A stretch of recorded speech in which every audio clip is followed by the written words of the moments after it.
No, welcome to the Sunshine Show. Hello, hello, hello, you guys. I am so happy to be back. It's been almost a year since we've done the Sunshine Show, and I couldn't think of a better way to bring it back than with the one and only Billy Sheehan of Mr. Big, currently on tour, and my favorite, favorite Ellen, the bass player. Ellen plays bass, the one and only.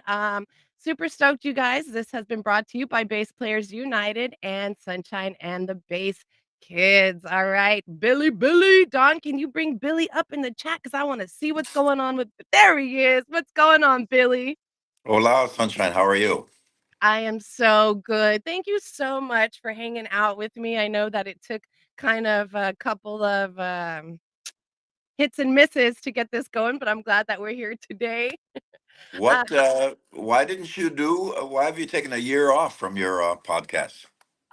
Good question. I don't know. I think I got a little burnt out and then I had some computer issues, but I got a computer now and I'm ready to rock and roll again. Well, I'm glad you're back. Thank you so much. So Billy, tell me, what have you been up to since the last time we talked, which has been about a year? Well, I've been on the tour for over a year. I started last February, and I won't end this current tour until August. So it'll be a full year and a half, with a couple little breaks here and there, but a full year and a half of travel and shows all over from Beijing to everywhere. I was out in a big tour that took a little break. I went back out with came back with Mr. Big again, and we're going to finish up with Mr. Big in August. So a lot of shows, a lot of hotel reward points, and a lot of playing.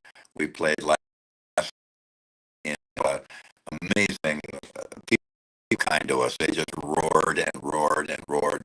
Sellout shows almost everywhere in Kansas City now. Our Wichita, the driver takes a day off and we head in a hotel, and then they'll get up in the morning and drive to Wichita and there. Then a break, then to Europe first, a lot of European shows, Mexico and South America, another leg in the USA, and then we go back and do festivals in Europe in the summertime, ending in August, as I said. So I'll shut up now because that's been, I said a mouthful, but I've been very, very busy, but I'm glad. I live to play live and I play live to live. So it's been good. Well, we all want to know, how do you do it? Good question. I'm pretty clean. I haven't even had an aspirin since 1971. I'm a total non-drugger. I do enjoy a sip of whiskey or wine here and there in moderation, but also a lot of fun. I eat clean. I'm mostly a carnivore, organic. Have you? Uh, I just try to keep my health in order and practice constantly in my hotel room. I'm never without a bass. Even if I travel somewhere on a personal thing, I always have a bass with me every day. Just learning, redoing, recovering things I used to do, fine tuning things I do now, discovering new things. Never ever ends the adventure, no matter how good you get, or no matter where you get according to your own goals. You just go on Instagram and watch Yuja Wang play Flight of the Bumblebee and realize you're nothing. So there's so many amazing musicians that are so inspiring to me. So I'm always working hard to do my very best. Very nice. We have so many people here joining us on Instagram, on Facebook Live, on Great. YouTube, on Twitch. Thank you guys all for hanging out. If you have any questions, comments, suggestions for the one and only Billy Sheehan, make sure to drop them right there in the comment section. Hello from, what is this? Bucharest. I'm not sure where that is, but hello, That's hello. Romania. Romania. Very cool. We have people from all over the world because that's right. Ladies and gentlemen, the Sunshine Show is worldwide, and I'm so happy to be back with all of you. Okay, so like I said, if you have any questions, comments, suggestions, drop them there in the chat. I do have a very, very special co-host that I would like to bring up as well today. Um, the one and only, the most amazing, the most phenomenal, the most fantastic. We got Ellen Plays Bass here with us today. Oh my goodness, what's going on, Ellen? I'm good as always. Is Hi, everyone else Ellen. good? Hi. Nice to see you again. Nice to see you too. I see your bass playing is just coming along incredibly well. I'm very, very happy for you. You're doing really a great job, my dear. Thank you.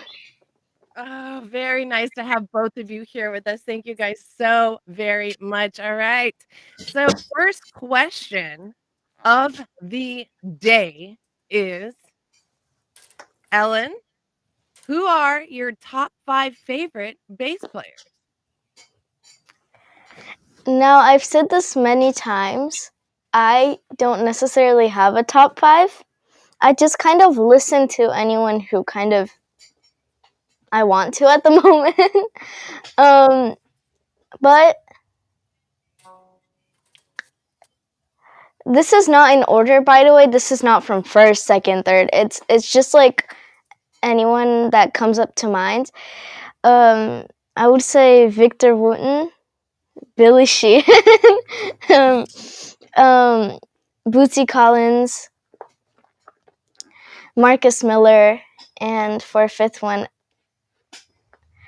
Paul McCartney. Great. Very nice. All right. Now, Billy, same question for you, sir. Well, I have a subcategory of bass players I started out loving and helped me become what I hope I am now, maybe. And then there's a lot of new guys that are spectacular. A lot of them I don't know their names. I see them flash past me on Instagram and blow my mind. Superhuman. But I'll go with the first one. The first guy is Paul McCartney because the Beatles really launched millions, tens of millions of careers. I've got in my iTunes, I have huge collections of people playing Beatles songs, copy tunes from the Philippines, from Romania, from Turkey, from Indonesia, from Australia. Hundreds and hundreds and hundreds of bands that started playing because of the Beatles and Paul McCartney being a bass player and also arguably the richest musician in the world is a bass player, which is a very nice thing. I think that is Oh, Paul McCartney. gives Uh, hope for the rest of us, huh? yeah, it's inspiring. Then Paul Samwell Smith was a bass player in the Yardbirds from when dinosaurs roamed long, long ago in the late 60s. But he was a great, great player. And he played, and the three guitarists that were in the Yardbirds, Jeff Beck, Eric Clapton, and Jimmy Page, Paul Samuel Smith was in there with all of them, and he's amazing. The next guy would have to be Tim Bogert from the Vanilla Fudge. He was the first guy to really start to really take things into another world. Uh, seriously, Ray Brown, stand-up player who blows consistently is Orserson. He's a big Danish guy, and he plays the stand-up bass like it was a ukulele. And he plays exactly the same three-finger technique that I use. Using that technique to such great effect. He was just a way what player. So from one end of the spectrum, and all the bass players that Alan Melfors and dear friends of mine, and just incredible people, all those guys, just great, great.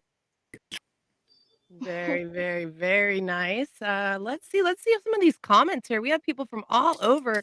Hello from Montreal. Hello from Texas, South Yeah. America, Scotland, Germany, more Germany. I mean, so many people here. Thank you guys all. I feel the love. And thank you so very much. All right, let's see. Big respect to everyone on screen. I'm just hoping to hear what Billy's favorite wing spot is. for chicken wings. Being that I'm from Buffalo, New York, which is famous for chicken wings, but it's big, very famous for chicken wings, and that's Nagoya, Japan. And they have a very special kind of chicken wing. It's the double one. Put it in your mouth, and bones come out, and you have a pot on your table that you throw the bone. So when you first start eating, you think, we'll never fill that whole pot up. How could we? And sure enough, they're so good. Could we get another pot here? It's already full of bones. Really amazing. Yamachan, franchise now that sells style checks. Those are amazing. But I couldn't ignore my hometown of Buffalo, New York. The Anchor Bar in Buffalo, credited as the first swing place. And I believe initially they were just giving away hot sauce free so people would eat and get thirsty and order more drinks. So that was their history from long ago in Buffalo and in Nagoya, Japan. My two high for first place. Very nice. Ellen, are you into chicken wings yourself? Now, I'm a vegetarian, but according to my parents, they really like the chicken wings in Nashville, the hot wing chicken place. I'm not a vegetarian for a specific reason. I just don't like it. I just don't like the taste of meat. All right. Yeah. That may change as But goes, or you stick with what yeah, I have tried buffalo wings. They're okay in my opinion. I just don't really like eat them. I just don't like the feeling of eating them. I don't know. It's All good, perfectly all good. legitimate, my dear. Billy, I was gonna ask if you are connected to your internet. I wasn't sure if you are on your phone. I think you're on your phone. I don't know if you're connected to the Wi-Fi or not. The I'm video was not just on. kind of. I'm not on Wi-Fi. Why can you not see me? Oh, I can see you. You're just freezing a little bit. It's You've fine. been, Sorry. you've been frozen like this the whole time. I'll get some good poses so when I freeze, I'll have something good Yeah. going on. Sorry. We Oh, had there was a big outage of AT&T and all the cell phone companies today, I think because of a solar flare. So maybe it's still getting back together a bit. okay. We can see you just fine right now. All right. Oh. Let's see. Question from Susan Beach. Did either of you start with a different instrument before bass? I started with piano, then acoustic guitar, then bass. Everyone needed a bass player in the 80s. Was that your first instrument, Ellen, is bass? Nope. I've okay. I'm preparing you for this.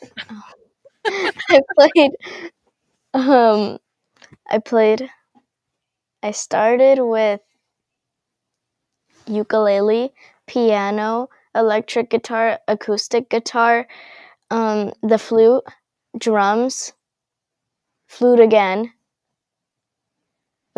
no, ukulele again, electric guitar again, and then piano again, and then bass, and then school forced me to play flute on the side, and then bass.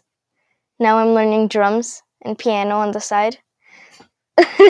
Wow, that's a lot. Yeah, Yeah. that's great when you have a broad spectrum of instruments. My first band was a horn band. Right out of high school, we had trombone, trumpet, alto, and tenor sax, and the sax players doubled on flute as well. So I learned about embouchures and where you get the notes out of a sax and a trumpet. Very helpful for me to understand a little bit more when I hear horn players. I can fake piano a little bit, harmonica a little bit, um, but I'm glad, Ellen, that you have a good spectrum of instruments. I think it makes a better bass player when you know, especially drums, playing drums, because that's what bass and drums are all about. And when I say I learned, I mean I tried and gave up like 2 months later. And it's not like all of this happened in a year. It's like it started from like 5 years old or like 3 years. Well, at 4 years old, then I could actually like hold an instrument. But doing this on my dad's guitars when I was like playing bongos on my dad's guitars when I was like 2, and surprisingly, I didn't damage any of them. So one of them is probably like hung up over here. That I played bongos on them. Very cool, Ellen. All right, Billy, what was your first instrument? The first instrument I think I ever played was a drum kit, and I learned how to play the ooh da da da ooh da da da, just a basic rock beat on a kid around the corner had a drum kit. But around the corner from me on the other side was a guy named Joe Hesse, and he was a bass player. And I went, and I was a little kid, and my big brothers and sisters would hang out with them. And I was a little kid. I could sit outside and listen. They wouldn't let me inside. And I'd sleep at night, and I could hear from a block away, hear the bass. I knew that was Joe, and he had a Triumph motorcycle and a hot girlfriend. I wanted to be like Joe, and so he let me pick up his bass one time, and I gave it a couple. Plus, I got a big blister on my finger right away, so I knew it was a match made in heaven. And and I just kept going from there. I played guitar a little bit chords, but I never played much of lead at all until after I started playing bass. And I went back and rehabilitated my chording so I could do some songwriting. But as I said, I can get a sound. I did a solo in Japan at Budokan when we switched instruments with Mr. Big. We played Brown Sugar by the Stone, and I did the sax solo. Somebody showed me which fingers go where for the notes, and I actually did the sax solo in Brown Sugar. But I don't really know how to play sax. And trumpet, I can always get a trumpet sound because Joe Hesse taught me one other thing, and it's I don't really know the name of it, the hand trumpet, I think. But it's a way of using your trumpet or trombone embouchure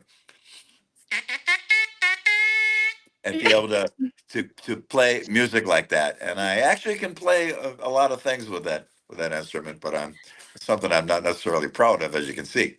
Oh, I love it. My first instrument was actually the tuba, so I know all about the Wow. embouchure, and yeah, Wow.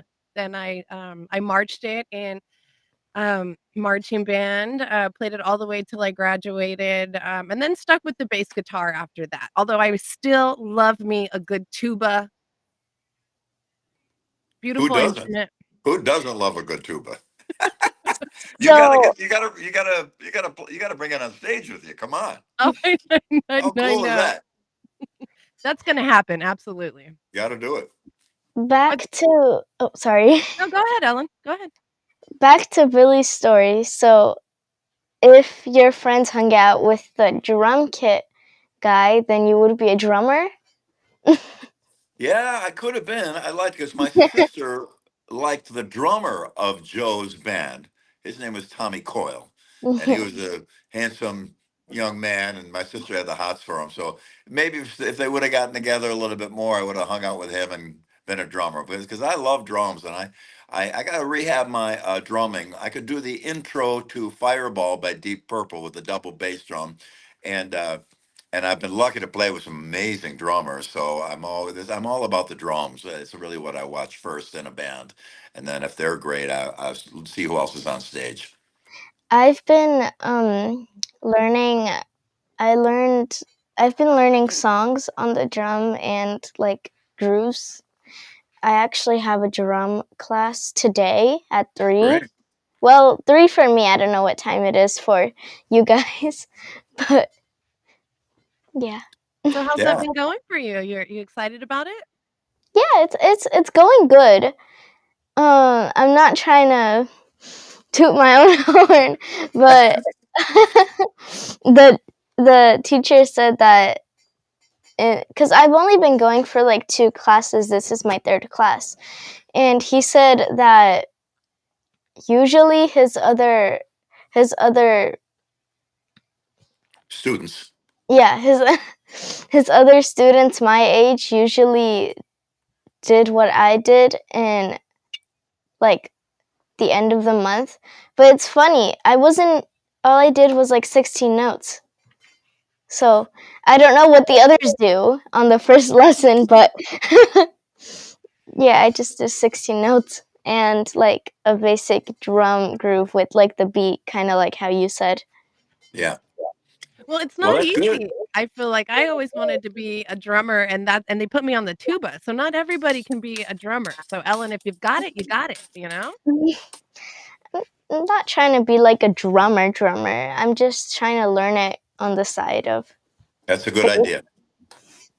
Yeah, the Awesome. more you know about drums as a bass player, the better. It's always good. Bass and drums are where it's at. Bass and drums, baby. All right, next question for Billy. Question for Billy. Winery Dogs is awesome. Are there any future projects coming up? New music, concerts? Bless you, Ellen. Thank you. Yeah, tons of stuff. I got a lot of records to finish when I get home in August, and I've been writing a lot of music and songs, two different things. So I'll be busy probably to the end of this year again. Uh, I don't have any touring plans after August, but I know things will be popping up, and I'll be out there. And then I also do a master class in Nashville because I travel so much. If I can do it in the town that I live, it's way better. And I'll be posting dates and times for some of those. I sit down one on one with another bass player, and we. Oh, sorry, I blacked out there. And we just go over everything. You know, I explain anything I can to them, watch them play, see if there's anything I might give them advice wise to help them along. And it's been, we did it a lot during the pandemic, and we had a riot. I met some wonderful people, and we've all been in touch since then as well. So I may be doing some of that in the fall as well. Very nice. All right, let's see. Patrick says the harmonica in Royal Oak this week was on point. Yeah, we're playing a song called "The Price You Got to Pay." There's a harmonica solo in it. So, and underneath the harmonica solo is just F sharp and E little thing. So our singer comes up behind me, reaches the bass, and plucks it from this side behind me while I grab the harmonica because you need both hands for a harmonica. Well, not maybe Bob Dylan didn't, and just do my little thing. But from the very beginning, I love harmonicas. The Yardbirds, the band I mentioned earlier, uh, Keith Keith Relf was their lead singer, and he was a mind-blowing harmonica player. He was just so great, and I right away got a harmonica and tried to imitate him. And yeah, thanks for I'm glad he enjoyed that. It's a little bit of comedy, but it's also somewhat accurate musically to some degree. Yeah, really cool. So Ellen, and Billy. So Billy, actually, we talked a little bit about your three-finger technique earlier, and I wanna say, Ellen, did I see a video of you, trying to learn that technique as well? Back in that video, I was trying to learn it, but now I've practiced it and now I can do it. Now it's kind of easier for me. Um, Wait, I'm gonna do a magic trick. Let me All just. right. Oh, Oh, here. I'm doing a magic trick. gotta love this, folks. Hello. Oh, wow! Magic. I'm gotta do this in every single. I've been learning the three finger technique. I learned a whole new technique just for the Barracuda song because when we were doing it, we haven't posted it yet. I'm not trying to spoil. This is not a spoiler, but I was playing. We were playing. I was a part of this like kind of thing with other musicians my age. Some of them I knew, some of them were kind of unknown, and we would play some songs together, and we would like shoot a video, record, and we already did all that. Now they're just editing, so we played. So I had to learn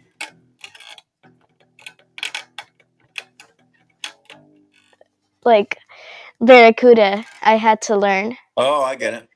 yeah. But now I use it for other songs.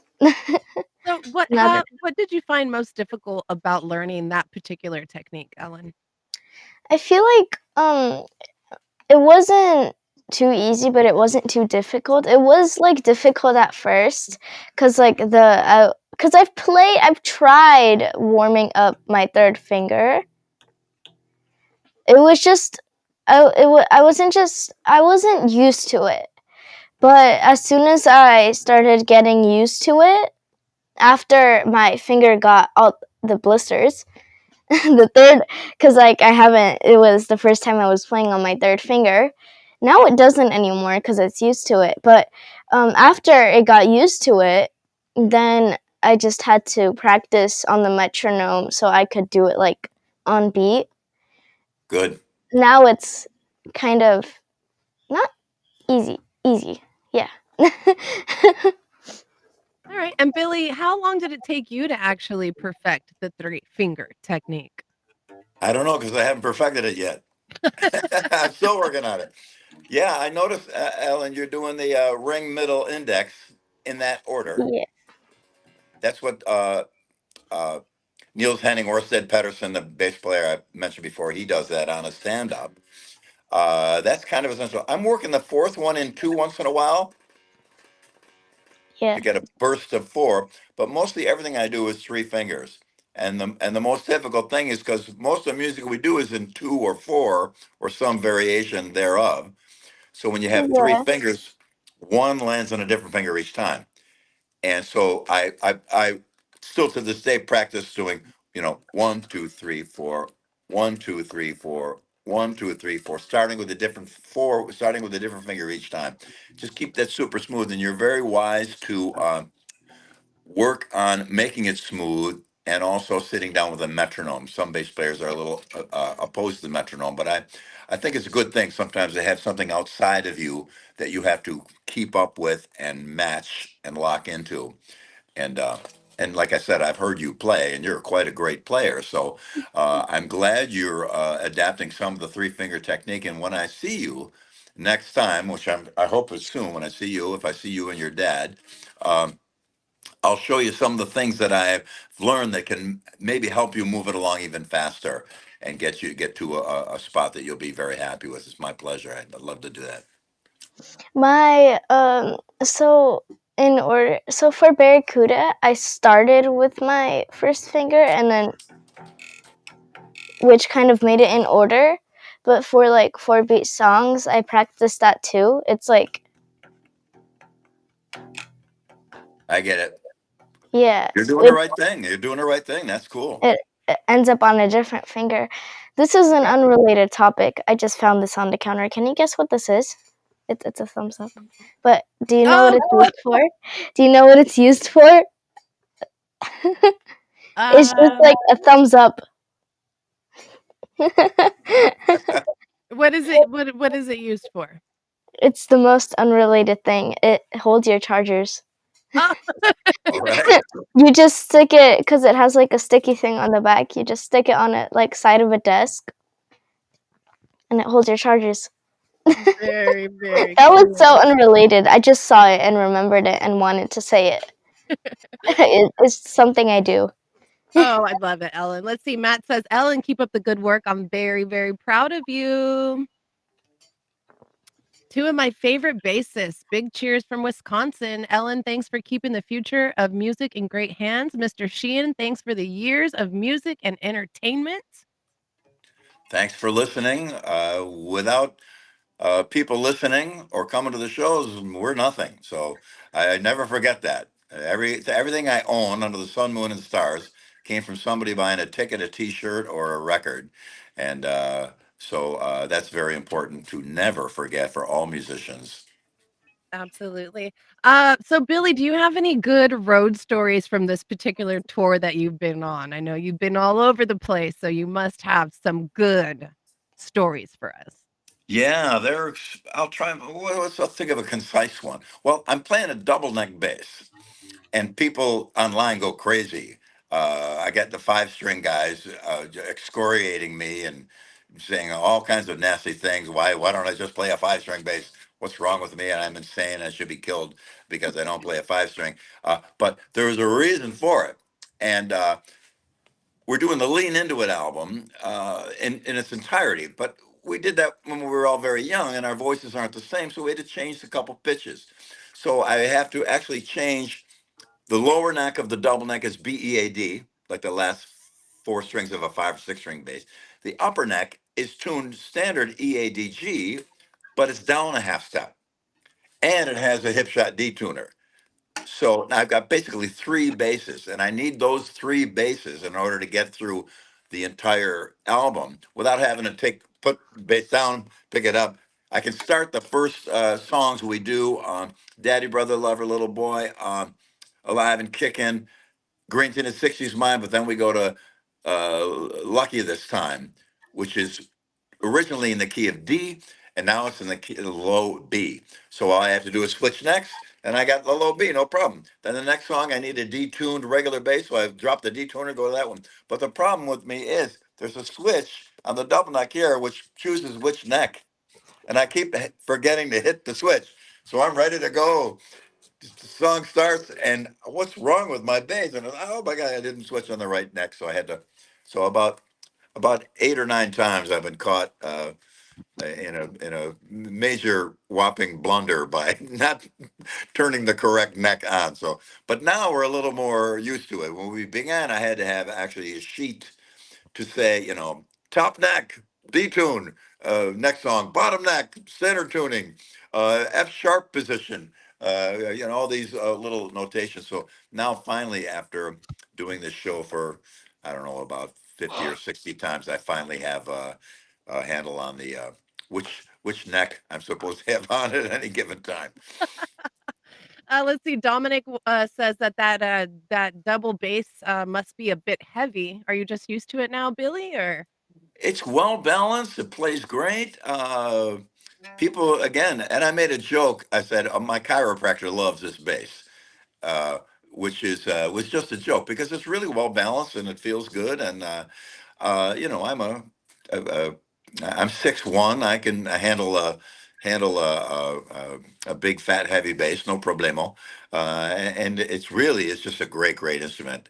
I hope someday, Ellen, I can get you to play it. I think you'd agree with me, and yourself as well, Sunshine. That it's really just plays so beautifully and it's well balanced and really is a great instrument and very handy. And I used it one other time where we had the standard tuning on the low neck, and the top neck was all E strings. So every string was an E of different octave. oh wow, And Paul Gilbert and I did a solo on that neck. It was a really kind of fun piece, all in the tuned to E, all wow. strings. That sounded live at Budokan solo. You can find it on YouTube. So it's served me many ways, the double neck. So I love that bass. Very cool. All right, let's see. We have Gabe Gonzalez in the house. What's up, Gabe? He says, glad I caught this. Thanks, Sunshine. You rock, Ellen and Billy. You're one of my faves. Seen you with Vi a few times, and Dennis Chambers is a personal friend. I also played drums for P Funk. Ellen nailed "We Want the Funk" by Funkadelic, Parliament Funkadelic. Um, let's see, Ellen. We have somebody talking about Thriller. Have you learned Thriller? What's the deal with that? It's just like I can't remember the bass line at the top of my head because I'm not built to do that. But I have played it once, like 2 Halloweens ago, when my Halloween costume, or was it 3 Halloweens ago? I don't know. We made like just a YouTube short, and YouTube blocked the sound, but I was playing Thriller. Oh, okay. Very I cool. Were you dressed as a zombie like no, the video? I think I was dressed as the Day of the Dead, Dia de los Muertos. That's close. And last Halloween, I was dressed as the Avatar, and I'm starting to go easy. Like my mom, I'm like, Mom, I want to be an Avatar. She's like, I'm going all out, and she did the whole face paint, and she was very good at it. But last year, oh, I meant like last Halloween, the Avatar one was the last Halloween. But last Halloween, I went easy and just did a clown. I just kind of I Yeah. did a matching costume. But I actually have a funny story. Well, it's kind of funny, but it's also like really good. Usually my dad's the one telling the story, but he's told it so many times to other people, I think I have it memorized. The floor is But yours, Ellen. so basically, I wasn't there at the time. I was like in the hotel, and my dad was at this like mayonnaise dinner party, and he was like, and during that party, someone texted him. He's like, "Oh, you want to sell this?" It's probably a better story when he says it, but he's over there right now, so it's like, so someone texted him. I don't know how they contacted him, but they said they're selling a bass, like a really expensive good bass. Well, he didn't know that they were selling it for 300, and he asked John Heinz,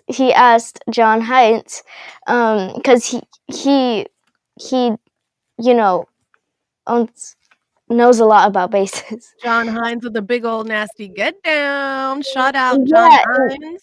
and he told them it was like a really good bass and that it's a pretty good deal that they're offering him. So he's like, "Yeah, I'm taking it." And then so he bought it, and I don't know how this conversation went, but he found out that it was a stolen bass. It was a stolen bass, and later on, and he's like, "I don't feel good about this. It's not like it's a common Fender. It's like it was like a really good bass, and it was damaged." And so he was like, "I have to find the owner." So he asked if he knows like the person who made the bass. Like, I forgot what it's called, but the person who made the bass. And somehow he found the contact. I don't know who, I forgot like who gave it to him or what, but he found the contact of the like person who made the bass, and he asked him, "Do you have the number of the person who owns the bass, who lost it?" He's like, "Yeah, here you go." And he got the number of the owner of the bass, and his name is, it was an Armenian name. It was an Armenian name. I forgot it right now, which is probably good, but it was an Armenian name, and which was surprising because we're Armenian. So he's like, he called him, but he didn't answer. So he texted him, "Hey, I got your bass." And he's like, "No way, I don't believe you." FaceTime showed him everything, and he was only an hour away from we were, because we were on our way to Vegas. We were in LA at the time. We were like an hour away from LA. We were already, and we took a break because we were meeting up with a friend at like this diner place for a quick snack break. And that was when he got all the number and everything and the calling and everything. He had the bass with him.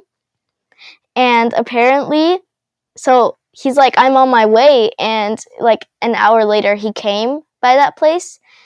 And there's a lot of plot twists. He came, he saw the bass, it was his, and apparently he knew who I was. You're And famous. Everybody knows who you are, he's Ellen. Armenian. He lived an hour away, and he knew who I was. And yeah, That is and Oh, he cool. got his bass back. He said, "Yeah, it's mine." And oh yeah. apparently his bass was damaged, like the neck part was damaged, and he shipped it to his repairman, like the person who made the bass, to repair it. And he said he never got it, so it got lost FedEx. Someone stole it from FedEx What? and tried selling it to the guy who was selling it, apparently. Oh, So, wow. and it just circled all the way back to us, and we gave it back to him. And he was like, it was like 3 months that it was missing. So, and it just, it was like, as my dad says it was like it was in a movie. Well, yeah, it's like the universe, like, it came full circle and you guys were able to return it back, and it's crazy how beautiful the universe works like that. It really does work magic. You guys, thank you Oh, all for hanging out with me, Ellen, and Billy here on the Sunshine Show. I'm so happy to have all of you here with us from all over the world. If you have any questions, comments, suggestions, drop them there in the chat box. I'll try to get to them as soon as possible. All right, let me, pick a question here. There was somebody all right, here. In Motown bands, I play with fingers. In rock bands, I use a pick. Do you switch depending on the music? Let's go with you first, Billy.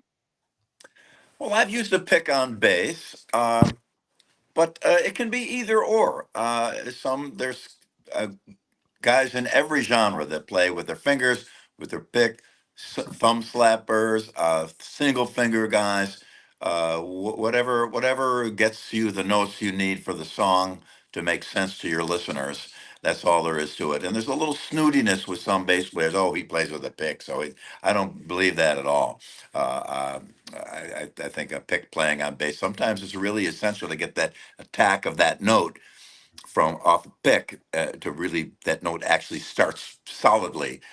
With your fingers, fingerstyle players like myself and Ellen, we eventually develop calluses that help that out. So that attack of your note is snappy and right on and right in time.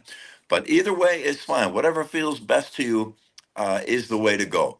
I'm a firm believer that people should do their own thing and come up with their own way. And every musician that has done that uh, and continued on usually has been a groundbreaking player that is doing something no one else was doing because they did it their own way. And I think music, being the creative force that it is in society, do your thing, do it the way you want to. Sometimes when I play bass with a pick, I use a stone pick.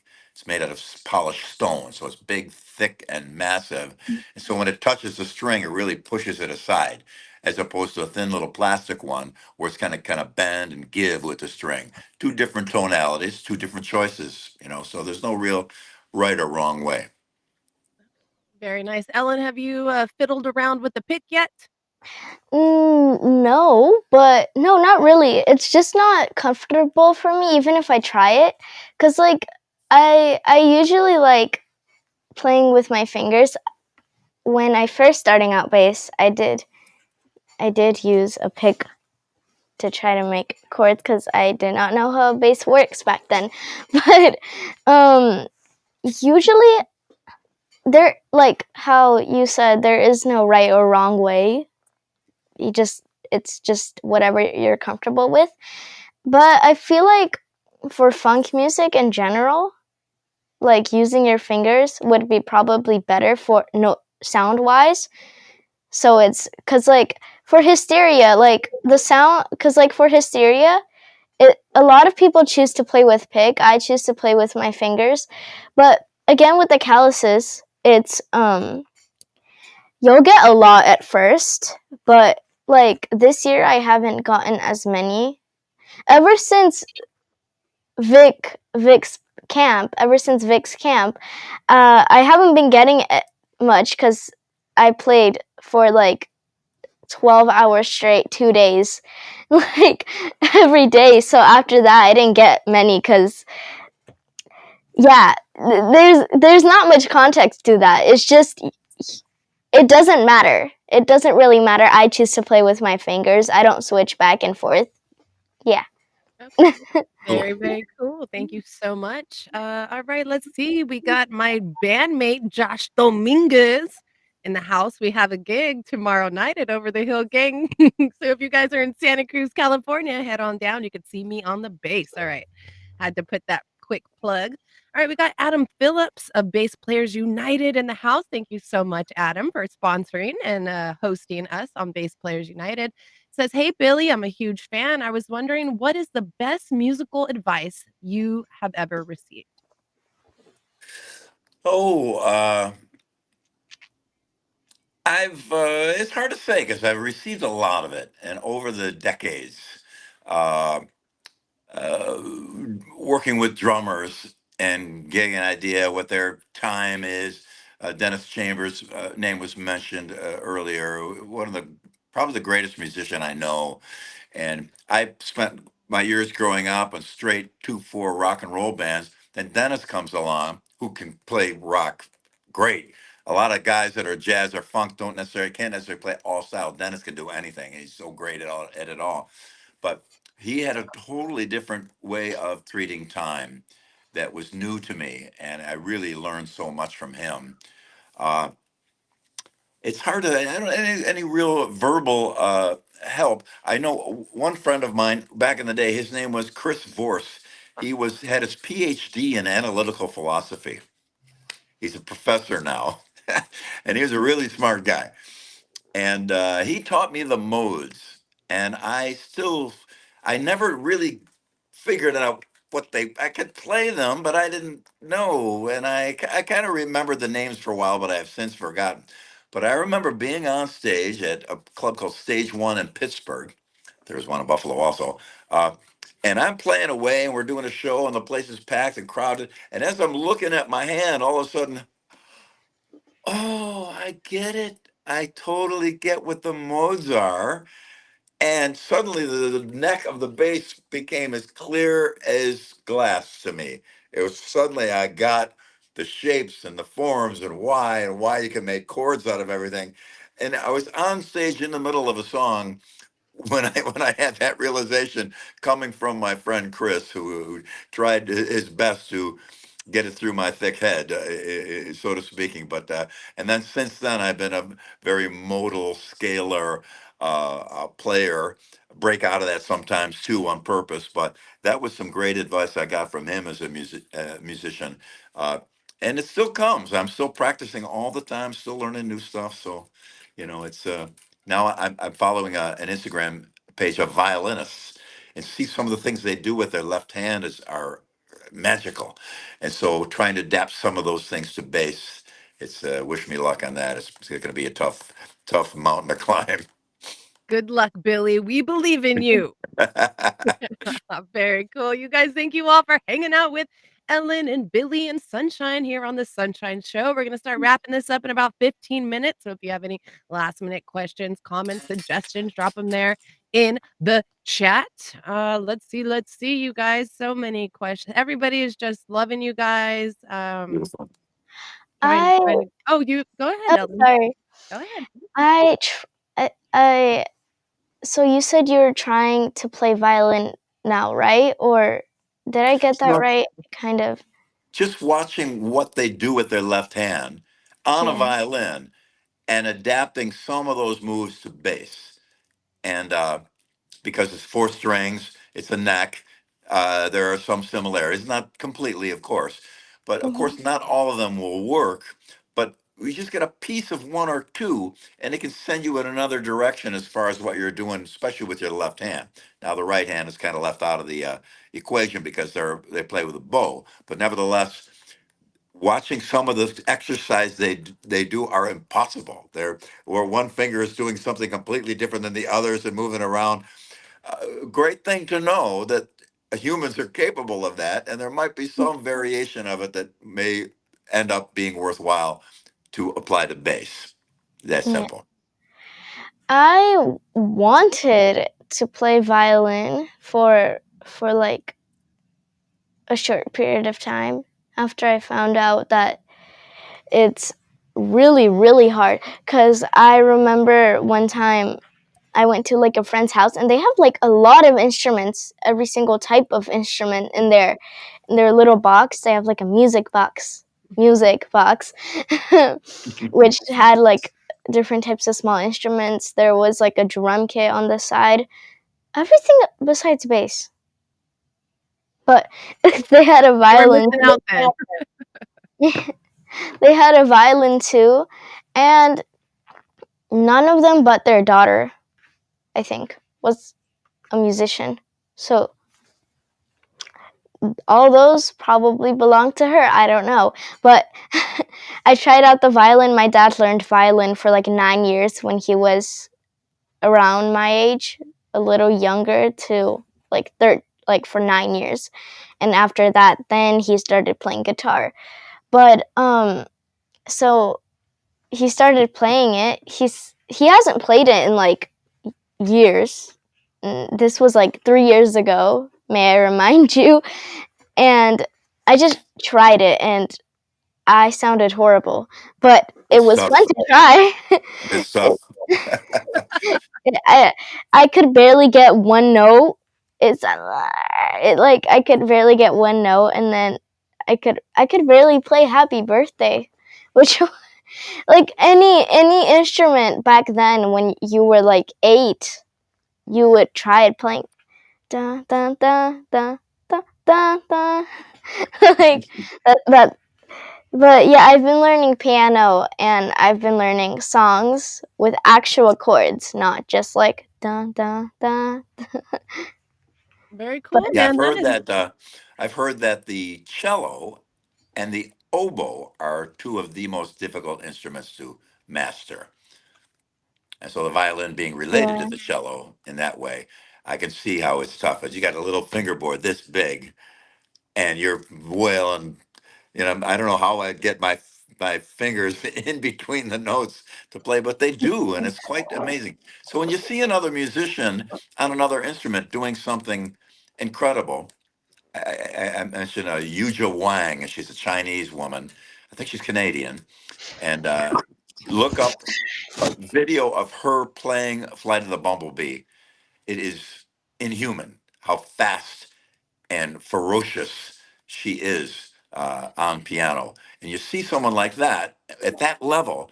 For all of us musicians, we go, man, I guess there's more. I think that there's more that can be done. There's more that we can learn. We can be better and to innovate and come up with new ideas. And I'm always inspired by that.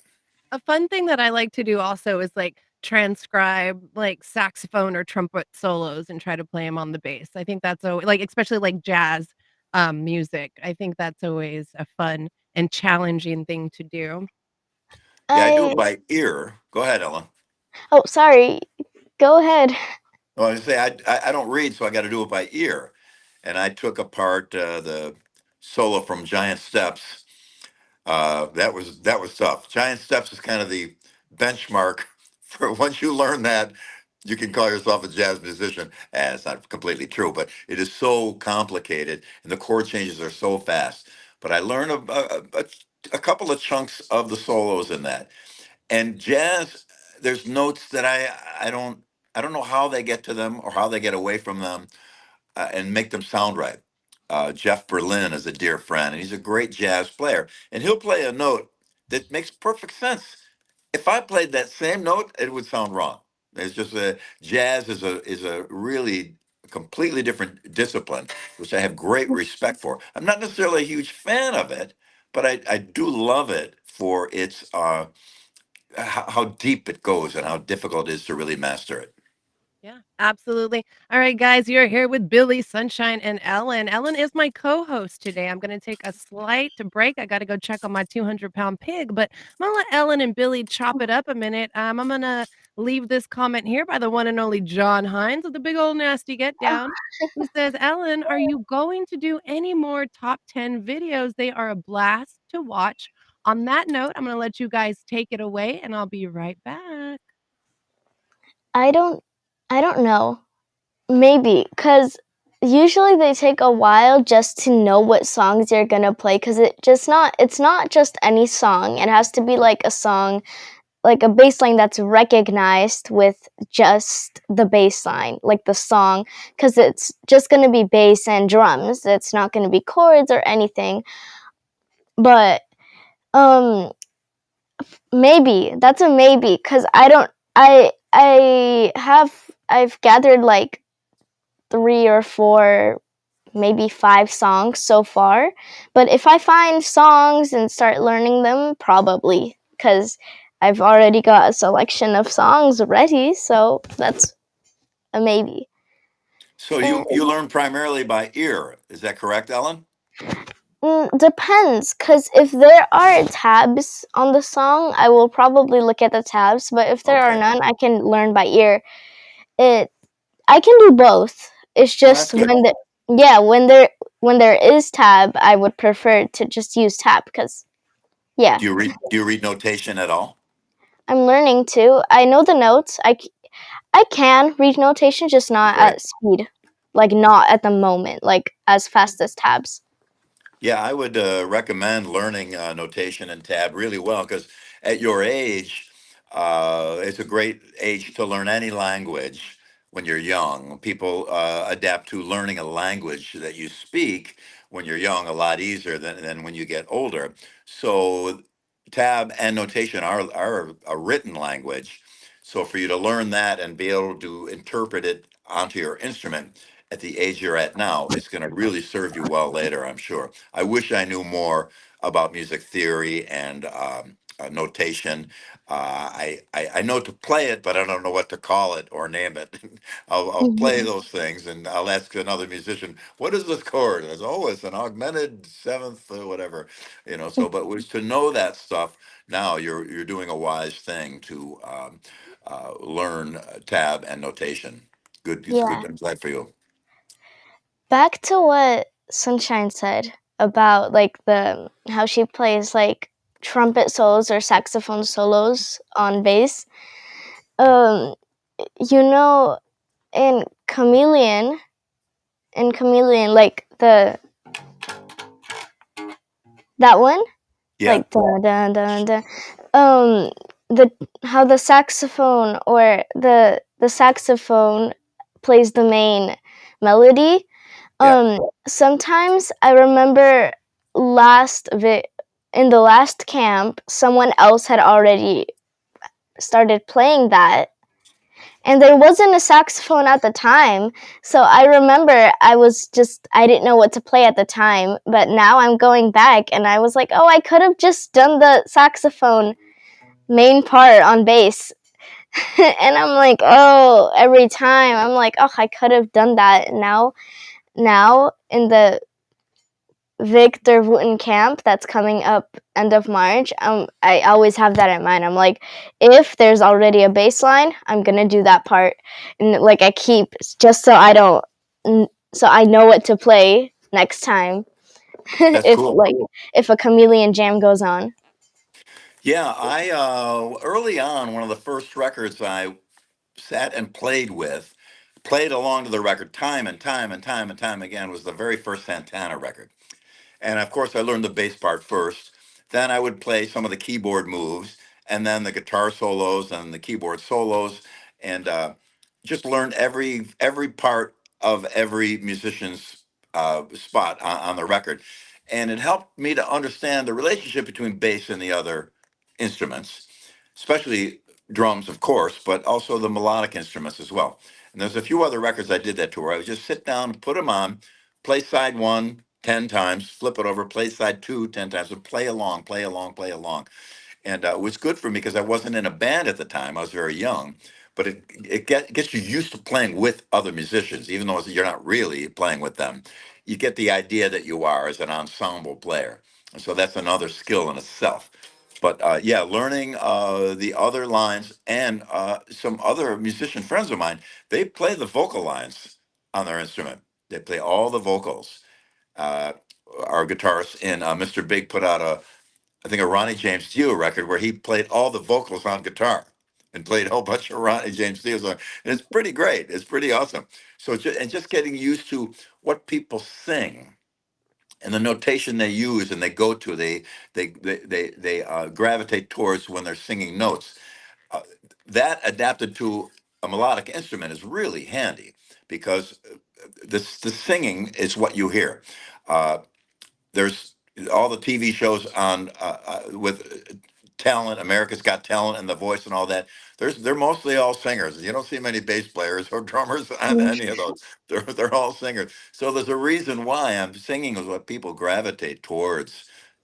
So to learn vocal lines or learn the chord structure of a song and play the melody along with it, with interplay is always a wise thing to do as well. I believe. Do you sing at Yeah, all, Helen? yeah, I sing and play. Huh? That's great. That's so great. Oh, yeah. I'm planning on doing a show soon, probably at Catalina, and I'm gonna sing and play. we still have some original songs that I'm gonna play instrumental, but I'm gonna play some other written songs and sing them. Cool. And, Yeah, I and asked because I think it's so essential. People say to me, "Hey, I found this amazing guitar player. He's incredible. What do you think?" And I go, "Wow, really? I can't wait." I go, "Does he sing?" No, we're good.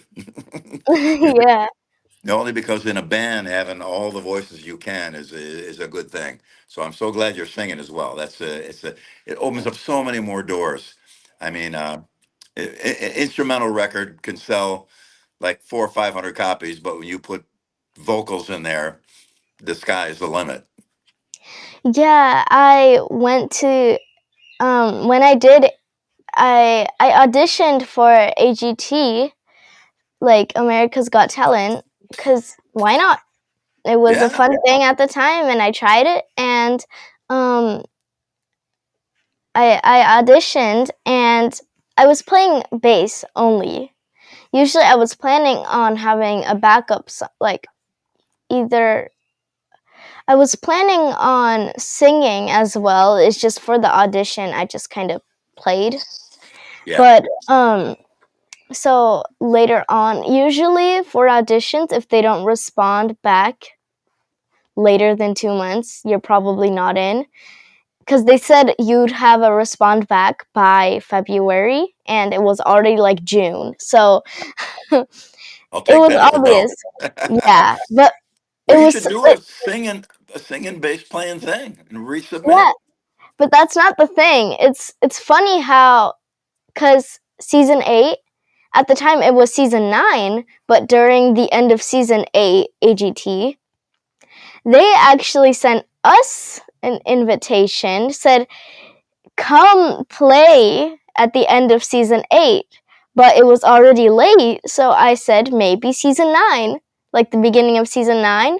Yeah. And it's so funny. They're the one who sent us like the email saying we would love to have you on AGT and everything, because they invited me.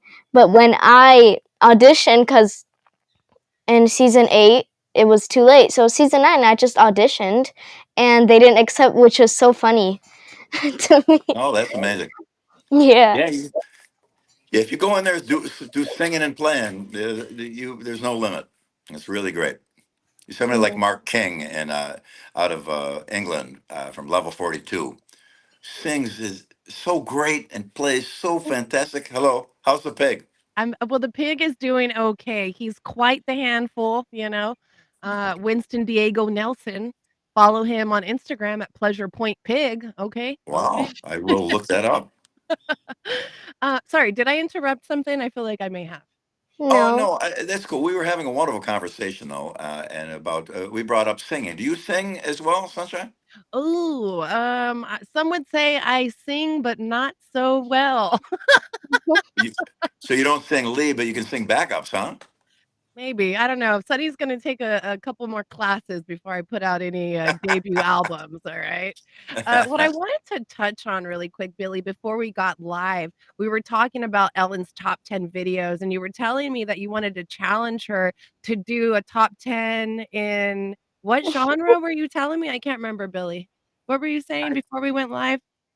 I don't recall that. Remember? Yes, we were talking about it, and you were like, "I wanna challenge Ellen to do a top 10 bass lines in, like" what did you say? Like, Oh, rock I and see. heavy Yeah. metal or something like that? Yeah, you could do that. Just pick up 10 great lines and probably from Getty and from Steve Harris and John Entwistle, some newer guys as well, and just pick 10, and I'm sure you can play them.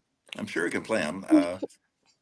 That would be kind of a cool thing. Yeah, I would like to sit down and I put out a lot of records, and there's some licks in some of them that are I always get asked about. So I was going to maybe do that myself in a similar way as to the top 10 most requested bass lines. But you can do. You're such a fine player. You could tackle some great heavy metal stuff, and even a band. Are you a fan of AC/DC at all? Yeah. I don't I like.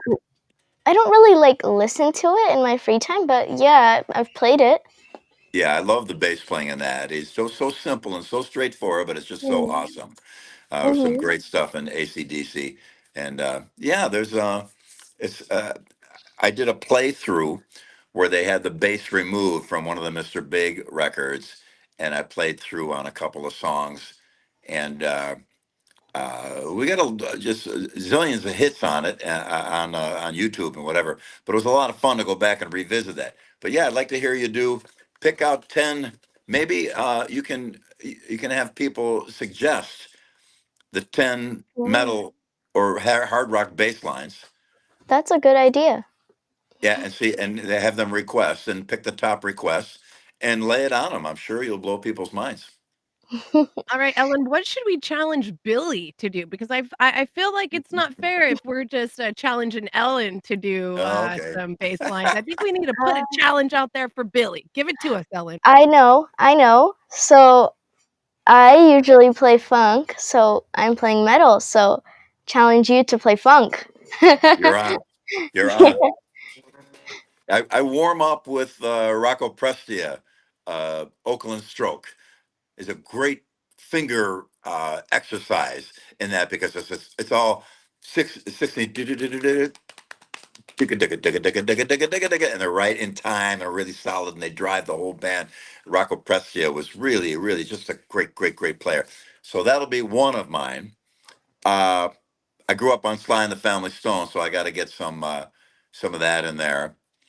Uh, and Motown, really, even though it's not so much funk, uh, James Jamerson was a pretty funky monster himself. So I'll pick 10 and have at it. See how I do.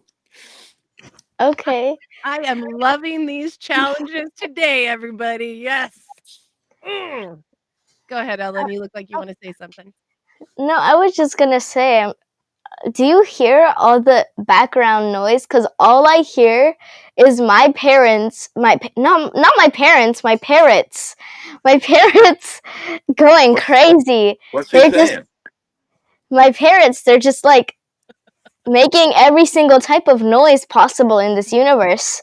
They're just like, and my dog is getting mad, concluding making Sounds like noises too. Is just starting to annoy me. I'm just wondering if you can hear it or not. we're okay. See, Yeah. they hear you talking and they think you're talking to them, so they're talking back. Yeah. Yeah, my probably my microphone, it cancels out background noise. Could be. Yes. Very But cool. yeah, Yeah, Ellen's got a little zoo over there. She's got a couple of birds, a dog, and what else you got, Ellen? nothing. Oh, that's it, a couple I've, of I've, birds and a I've dog. got my I've got my robot vacuum. Oh,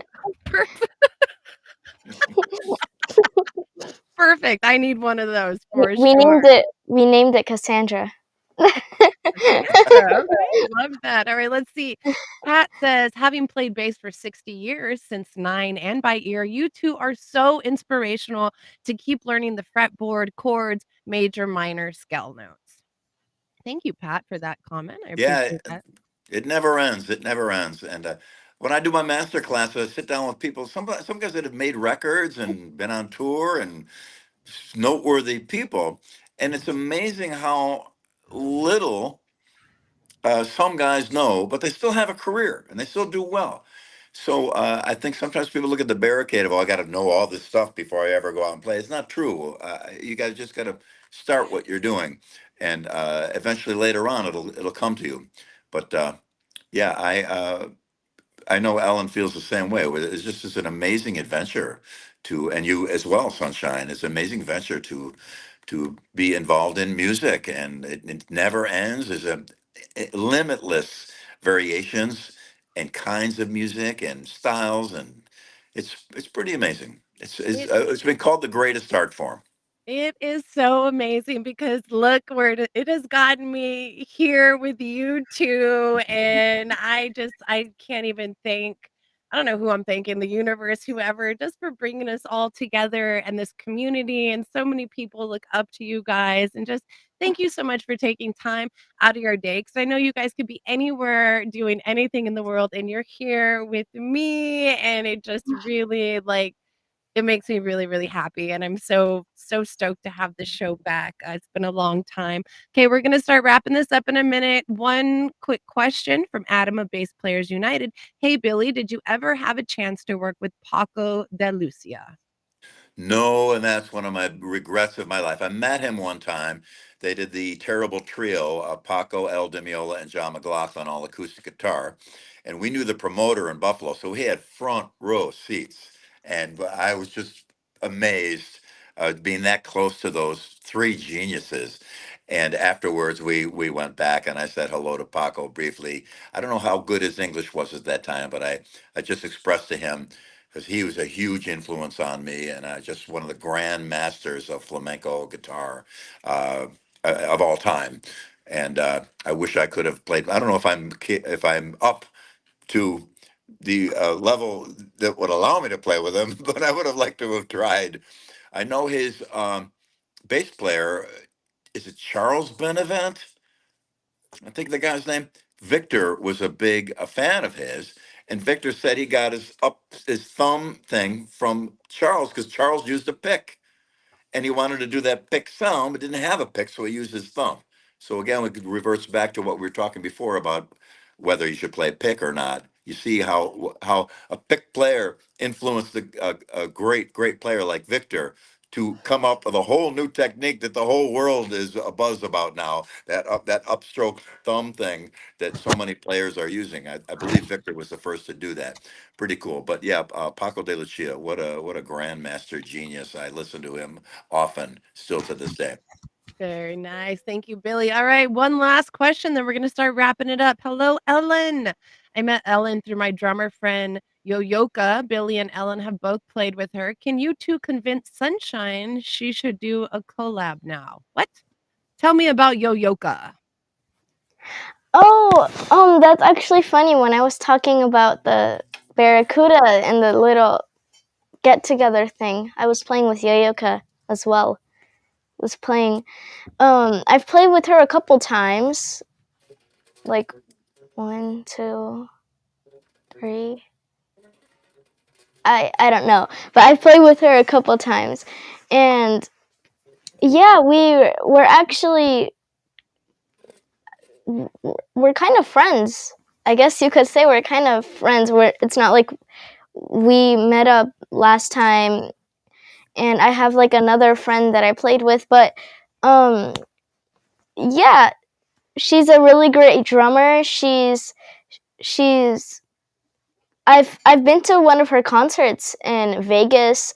She does shows, she does gigs. She's like a little bit older than me. She's really good. Very cool. And Billy, have you also worked with Yoyoka? Just remotely, she did a track that Mr. Big song called "Take Cover," which was Pat Torpey, our drummer, who sadly passed away. It was one of his signature grooves. And right now on tour, we have Nick DiVirgilio on drums, who's just a grand master himself. And he cites learning that riff was a difficult thing. So we did a remote thing where I played bass on that, and I forgot who sang, but somebody did a wonderful job singing it as well. So Very we play that cool. song every night to honor Pat Torpey at our show, Mr. Big Show.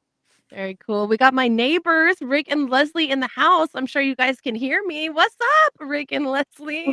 Thank you guys for joining us. All right, guys, we're gonna start wrapping this up. I've had such a good time, and it's so hard for me to say goodbye. But before we do, I do want to say that if I can challenge Ellen to do anything. And, don't get overwhelmed because obviously, like, take your time with anything that we're, asking for, and you don't have to do any of it. But have you listened to much Mr. Big, Ellen, in your young age? I don't think so. Okay, well, you're going to. So I want you to learn, and I feel like you could sing and play the bass on this, and if you can, like, I can't wait to see the video. but it's one of my favorite songs. It's actually the first song that I ever, like, learned the vocals to, and, like, it is just my absolute favorite. It's called "To Be With You," and it's by Mhm. Mr. Big, and it's one of their, like, big famous tracks that you still, like, hear it, when you're going to the grocery store. Like, in my dentist's office the other day, it was playing, and I was like, "OMG, like, that's my Yeah, dude Billy playing on the bass there." Go ahead, I've Ellen. I've probably heard it, just don't know the name. yeah, you probably But have. It's unavoidable. yeah, We back to hit, what I think we hit over 100 million views on YouTube with that song, so that's pretty good. yeah. Wow. Yeah. Back to what you said with you guys could be doing anything in the whole wide world, but I'm doing this right now. Well, that's kind of false for me. If this would, I would probably be in bed watching YouTube right now. Well, I'm Cause, glad we got you away from the screen for a minute. I'll do another one. but, cause it's not like I'm gonna be in Miami right now if it wasn't for you. But, but still, that doesn't. It still took. It's. I would probably be doing something lazy right now. So thank you. Oh, Ellen, thank Glad you we so motivated much. you. Absolutely. All right, Ellen, so we got Billy's, best piece of advice. Well, actually, we'll probably do it again, but, Ellen, what is your best piece of advice for anybody, like, watching at home, maybe aspiring musicians, or just general advice, in all? Just so a lot of things I see when people are first trying the bass is they're trying to play like songs they know, and okay, it's always Seven Nation Army. They always start with Seven Nation Army, but people always start playing like songs they know immediately when they've never held a bass before. So I would just recommend try to learn the basics and don't immediately jump to songs. Practice first, just practice. Practice until practice an easy song or an easy groove because that's how I started. It's different for everybody, but I started by just playing two notes like after each other under a beat that my dad made. But it usually that's what worked for me. So you just have to kind of try to learn basic grooves that you can handle at the moment, like after you get the basics and everything covered, and just practice. And you don't have to practice for 3 hours or like 5 hours. It can be 20 minutes as long as it's useful. As long as it's a useful, productive 20 minutes, it's better than a like non-productive 3 hours where you're just doing nothing and just doing this, like that's all I have to say. It's just like practice for what you want. Like have a goal if you want to learn a specific song or anything. But it's not really anything pressure. It's just you have to practice for your goals, basically. Beautiful. I love that so much. Thank you, Ellen. And then Billy, I'm gonna ask you the same question. Best piece of advice, music-wise or life advice? Uh, I have three things that I always recommend for any musician. Number one, get in a band. You got to get in a band. Playing that's amazing and incredible. That's fantastic, and I'm always impressed by it. But unless you're doing something with it in a band, I don't think you're really allowing it its full potential. So get in a band, get in a band with songs, a band that plays songs. So you get in a band, guitarist, drummer, bass player, or whatever instrument you are, fill in the rest of the gaps with the other people. Get in a band with songs, and you learn songs and you play songs. And the third most important thing, get in a band with songs that you sing. So if you're in a band and you're learning songs and you got to get up to the mic and sing the harmony part or sing a double lead or sing lead and you're playing these songs, with the band. You learn how to work with a drummer, with a guitar player, dealing with people in a band, and the dynamic that happens with three or four guys or girls in a room working together. Uh, I think that's the fastest and quickest way and the most effective way to reach some form of success. And if you look at all the people that did exactly those things, Steve Harris, he's in a band, Iron Maiden. They got songs that you sing. Geddy Lee is in a band. They got songs they can just sing. Paul McCartney in a band. What songs did you sing? John Entwistle in a band. So, Chris Squire. If you go down the list of everybody, they were in a band. They had songs that you sang, and I rest my case, Your Honor. All right. All right. All right. All right. Ellen, do you have any last questions, comments that you want to? One thing I completely forgot to mention, keep it fun also. And because I've seen a lot of people who are like good at playing, really good, just like they're good, but they don't use it, like they don't try to, not social media, just like anything. They don't try to put up concerts or do social media. Like they just leave it alone, which kind of bothers me. It's like you're kind of losing a gift that you have, like putting it to waste. You don't try to pursue it, which I would say if you have any sort of gift like that, I would try to pursue it, like practice it, like try to kind of, maybe try starting a band, like how you said. There you Maybe go. you could be a solo artist, but it doesn't really matter. Try to pursue it more, so you don't lose a gift that you have, that Well, you've well said. gotten. Well said. Very good. Very good. Ellen, I feel like you're speaking directly to me, and I have taken that to heart. And oh my gosh, you guys, it has been such a great time. Billy, tell us, where are you headed next? What does the rest of your tour look like? We play Wichita tomorrow, and then Oklahoma City. Take a break, then we go to Europe.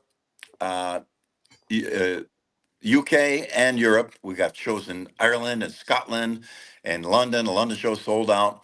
Then the rest of Europe. Then we go from there to Mexico, South America, and then we'll come back and do some more USA, and that will be our farewell for Mr. Big. Wait, the forever farewell, No, farewell farewell, for real. farewell. Not like some bands that have a farewell tour every year. This is a real farewell tour. Oh, got you. Wow, that's very sad. Well, yeah, but we would rather go over the finish line standing up than crawling over the finish line. So we're gonna like to end on a high note, and it's been going fantastic, and so we're really pleased. If any of your listeners out there come to see us, I think you'll have a wonderful time. Lane Patterson is very upset by this announcement. He says, "No!" We love us some Mr. Big. All right, guys. Thank you guys all so much for hanging out with us. Make sure to follow Ellen on all social media platforms. Make sure to follow Billy, Mr. Big, the Winery Dogs, and all of Billy's amazing projects. Hopefully, Very we kind can of you. rewind and repeat and do this again because it's always so much fun to have you guys on. I think this is like our third time doing a podcast together. Yeah. Sunshine, thanks for having me on. And Ellen, be sure to tell your dad I said hello. He's He's such a probably great. watching. Oh, He's yeah. probably watching from the other room. Yeah. I'll send him a text when we're done here. But he was such a great musician, and it was such an honor to play with him. I think we've done a podcast with us, like one time. I think we did. Oh, yeah, Okay. Right? yeah. We Yeah, definitely we have did. all done this before, Yeah. yeah. So, we're Mhm. gonna have to do it again, absolutely. All right, All guys. right. We're gonna get out of here. Let's see. I'm trying to Thank remember you, my Billy. Or I that's am too early. watching. I'm trying to remember my outro. What was it? Make sure to be kind to everybody. You never know the battles that people are facing. Just be happy, love life, feel blessed. We love you all. Make sure to subscribe to the Sunshine Show. And until next time, keep smiling. We'll see you guys next time. We'll Take see you care. in the next video. See you later.